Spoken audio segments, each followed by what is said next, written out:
Hey, what's up, guys? How y'all doing today? Well, baby, if you are Will and Kate, you have not stopped playing. Y'all, let me get this straight. Kate can't work. Kate can't be seen. Kate can't talk. Kate can't come out and see the kids. Kate can't even issue statements. Kate can't do anything. And guess what? She's so sick that we don't even know if she's going to be at the Trooping of the Color, right? Kate is so out of it that William has saw fit to say that she's not invited to the 2024 November Earthshot Prize in South Africa, where her boo, Jekka Craig, lives. I'm just saying, he loves taking these South African trips, right? They're doing all. William is so distraught from Kate that he can't go visit his father. He can't do his royal duties. He's doing nothing except plotting on how he's going to make Harry pay. Well, guess what, y'all? They have now come out with a new thing. And this one is so disgusting, but unbelievable at the same time. I will say I find it very disgusting how William is using Kate as his sympathy ploy. Where is Kate? Nobody is talking about where Kate is. I don't care if we saw Pippa jump from Mount Everest and do like snowboard. I don't care. This is all carefully orchestrated. The matter of the fact is the Princess of Wales has not been seen since a few days before Christmas. She has not been heard of. The palace is not promising that she'll make a full recovery. They're just saying she's on the mend. She's shrouded in secrecy. Everybody is worried about her and they cannot show proof of life. The Spanish people said that she is in a coma. William showed up one time to go on what looked like, first of all, he was tipsy in the middle of the afternoon. And you could say, well, he's really, really stressed out because of his wife, maybe. But then explain why he was at a charity function later with a woman. Go ahead and watch the video. We have the thing with what looks like a woman whispering in his ear, having the time of his life. And baby, that air ambulance gala was a gala. It actually looked like a good time. William did not leave until the end. It's not like he said his speeches, shook hands, and then left. He stayed till the bitter end, having fun with Tom Cruise, shaking a tail feather on the dance floor. Okay? Just to surmise. Okay, so all that's going on. And that same girl that is basically, she doesn't look like Kate, but she looks like she's related to Kate Rose, the way William like brunettes that are very thin, that have like kind of like a horsey looking face. You know what he's into, inbred, but make it pretty, right? Anyway, she, and I believe she's Brazilian, but she lives in America, Boston, actually. Right? And isn't it funny that William actually paid a visit to Boston and to Boston U and did all this stuff. Anyway, she's rumored to be helping him organize the South African Earthshot Prize because she's an ambassador and she helped organize the Air Ambulance Gala, which so odd. That's the only thing he came out for while his wife was very, very sick. Okay, so in all that's happening, William tried to say this first narrative of the fact that, oh my God, how dare Harry come out? He's the reason my daddy has cancer, to which everybody said, William, shut yourself up. If your daddy has cancer because of stress, you can't make him work.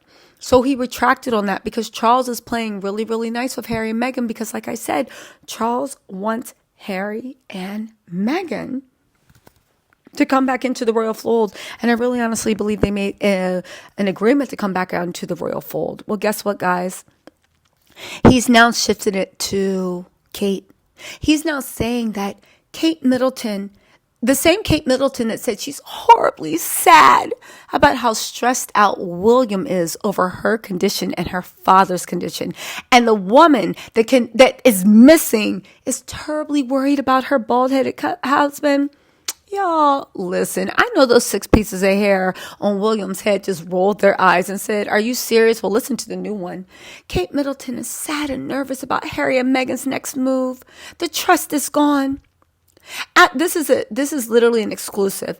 After a difficult start to the year, after a difficult start to the year for the Princess of Wales, experts say the arrival of Prince Harry last week would have reignited the lack of trust she feels toward the Sussex. How the F are you literally on the mend, surrounded by love? What is it? Are you very, very sick? And if you are, what are you doing thinking about Harry and Meghan? And if you're not sick, why are you not at work? To me, I'm like, if you got time to even issue this or your people run these statements, why aren't you at work, Missy? You got time to sit here and gossip, get to work. And they say, listen to this mess planted. To say it's been a difficult start of the year for the Princess of Wales would be an understatement. And according to royal experts, the unexpected arrival of Prince Harry in the UK last week following King Charles's shock cancer diagnosis is likely to have reignited the lack of trust Kate feels toward him and his wife Meghan. They say the Duke of Sussex flew out into London from California last Tuesday. Last Monday, Buckingham Palace released a statement saying during the King's recent hospital procedure for benign prostate enlargement, a separate issue of concern was noted. Subsequent diagnosis tests have identified a form of cancer. Y'all all know this, right? But they said, but while Harry headed back to LA 24 hours later, having been just granted half an hour with his dad to Clarence House on Tuesday, royal author Tessa Dunlap said it would have still brought up a lot of difficult emotions for the Prince and Princess of Wales. Now, mind you, every time they have a royal author, you know it's being commissioned, probably by stringy hair Tolney herself. The lack of trust is predictable given the indiscretions coming from the Sussex camp, including the suggestions of racism and eventual disclosures of two royal identities, including Kate. And the way Harry wrote about Kate in his memoir Spare and how he felt that Meghan wasn't given the warm welcome she deserved, I think she'll felt hurt by that. You can be hurt, but the question is it true? Is it true? They went on to say, there will be sadness there for Kate. She comes from a really steady, functional family who never broke her trust. You mean the family that literally, well, I don't want to say made Kate's whole life marrying a rich man. I don't know. Anyway, right? She'll be sad that the relationship she once had with Harry no longer exists. I think she carries this as a mark of failure. She clearly really invests in family, and by definition, that means her husband's family. I think Harry coming back to the UK is a reminder how broken it is. Now, I said this once, and I will always say this. William can say this stuff because that's his brother and his dad. And he's like, Kate, you are only there by invitation. And you are there until you become queen. Because once you're queen, you cannot divorce a queen. Which makes me think that William, if he was going to divorce Kate, would have to divorce Kate while she was Princess of Wales. I think that's why Charles was so eager to divorce Diana. Because even though Queen Elizabeth lived to be 100, I do think that Queen Elizabeth, if Charles hadn't disappointed her so much, Queen Elizabeth was evil, but we'll get into it. She would have literally given the throne to Charles probably when she was 50 and 60, so Charles could have reigned as well. You know, you need a young queen and a young king to get the hearts and passions and minds of the youth. But because Charles and the whole Camilla debacle, they decided to punish him, and she ruled for as long as possible as an FU to Charles. You know what I'm saying? It was a big mistake, but she did rule as an FU. My whole point in this is, Kate, how are you talking about family when, let's be real, that is William's family, and William will divorce you when he wants. Honestly, it's the family, girl, keep going. They said if the most controversial aspect of the family is just return, you're talking about their son and brother. It's unlikely you're going to budge and just make space for him.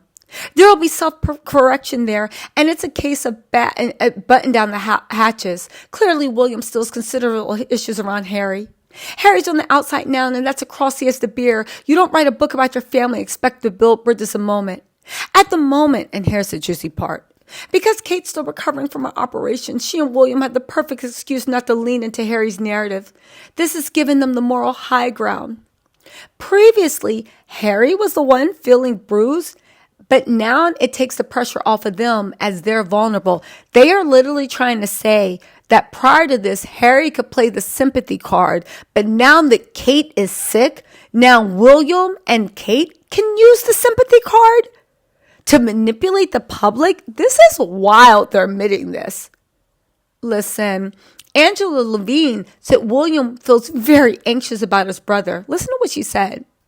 William will be very anxious that whatever he says to Harry, he will sell. He puts himself in a position that you can't trust him.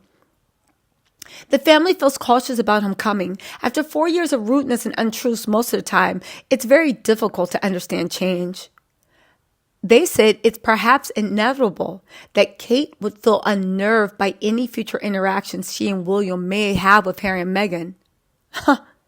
Y'all, they literally said that basically that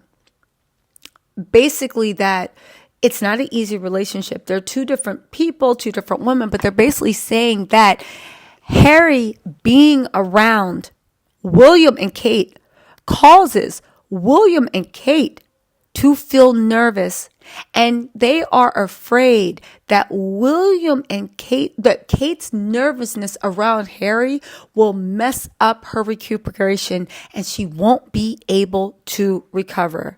Y'all, what in the world? Y'all went from saying that Harry caused Charles's cancer to now Harry's existence in the UK, or even just being around on TV, is going to hurt Kate's recovery?